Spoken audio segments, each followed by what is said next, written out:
Salam dan selamat pagi Bapak Ibu sekalian. Pembacaan Alkitab kita telah sampai di kitab Sefanya pasal 1. Dan karena itu saya mengajak kita untuk membaca ayat 4 dan ayat 5 dari Sefanya pasal 1. Aku akan mengacungkan tanganku terhadap Yehuda dan terhadap segenap penduduk Yerusalem. Aku akan melenyapkan dari tempat ini sisa-sisa Baal dan nama para imam berhala. Juga mereka yang sujud menyembah di atas soto kepala tentara langit, dan mereka yang menyembah dengan bersumpah setia kepada Tuhan, namun di samping itu bersumpah demi dewa Milkom. Bapak Ibu Saudara yang saya kasihi di dalam Tuhan Yesus Kristus, di dalam sepanjang pembacaan Alkitab kita dari kitab-kitab sebelumnya, khususnya kitab-kitab dari para nabi, di dalam sepanjang sejarah kehidupan bangsa Israel yang adalah umat Tuhan, Tuhan memilih dan memanggil mereka menjadi umat Tuhan, namun perjalanan spiritual mereka atau perjalanan kehidupan rohani mereka adalah sebuah perjalanan yang terus menyimpang, sebuah perjalanan yang berzina secara rohani dengan meninggalkan Tuhan, berpaling dari Tuhan, kemudian mereka menyembah kepada dewa-dewa yang bukan Tuhan. Itulah sebabnya Bapak Ibu, kalau setiap kitab para nabi kita membacanya, Tuhan terus berulang kali dan terus menerus mengingatkan bangsa Israel akan setiap perbuatan mereka yang menyimpang itu, perbuatan mereka yang menyembah terhadap berhala-berhala itu, dan mengingatkan mereka secara terus-menerus supaya mereka berbalik dan kembali kepada Allah yang sejati, yaitu Yahweh.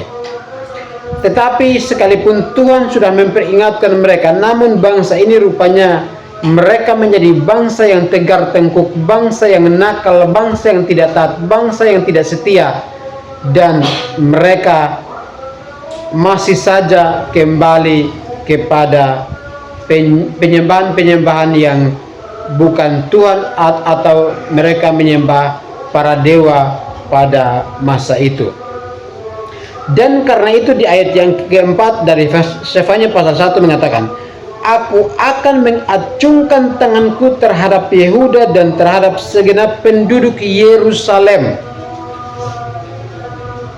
Jadi Tuhan sudah tidak tahan lagi melihat kehidupan bangsa Israel itu, yang di dalam anugerahnya Tuhan telah memanggil mereka, namun mereka terus berbalik dari peraturan mereka, daripada Tuhan. Maka Tuhan mengatakan, Aku akan mengacungkan tanganku terhadap Yehuda dan terhadap segenap penduduk Yerusalem. Jadi Tuhan sudah mengambil sebuah keputusan untuk menghukum orang-orang yang berlaku tidak taat, orang-orang yang berlaku tidak setia, orang-orang yang berlaku berzina secara rohani dengan meninggalkan Tuhan. Tuhan memutuskan untuk menunjukkan hari pembalasan atau hari penghukumannya kepada bangsa yang tidak taat itu. Nah, karena itu di ayat yang ke-7 mengatakan begini, Berdiam dirilah di hadapan Tuhan Allah, sebab hari Tuhan sudah dekat. Jadi Tuhan sudah merancangkan bahwa penghukuman itu akan dilakukan kepada orang-orang yang tidak setia, kepada bangsa Israel yang tidak setia.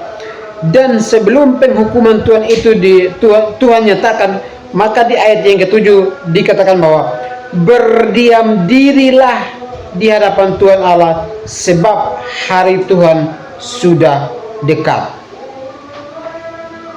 Bapak Ibu, walaupun Tuhan sudah merancangkan penghukuman itu, merancangkan untuk menunjukkan murkanya kepada orang Israel, tetapi dia masih punya hati yang mengasihi bangsa Israel.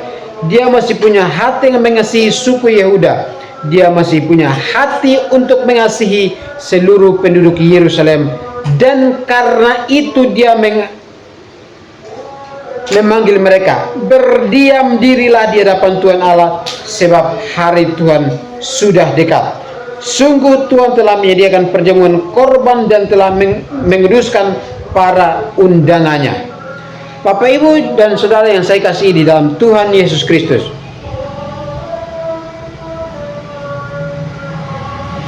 Tuhan di dalam anugerahnya, orang-orang yang berlaku setia kepada Tuhan, dikatakan bahwa Tuhan telah menguduskan para undangannya.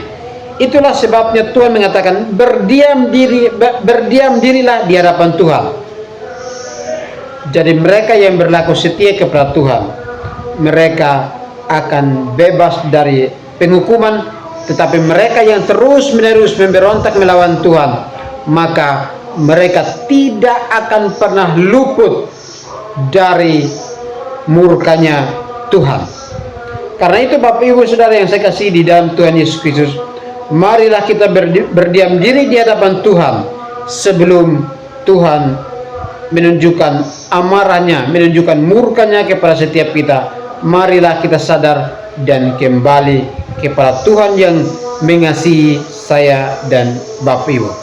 Demikianlah firman Tuhan ini, dan kiranya kita boleh mengerti, hidup di dalam firman Tuhan sebagai perlindungan, dan kita terus dijaga di dalam kasih dan kesetiaan Tuhan. Salam dan selamat pagi Bapak, Ibu. Tuhan Yesus memberkati kita semua. Amin.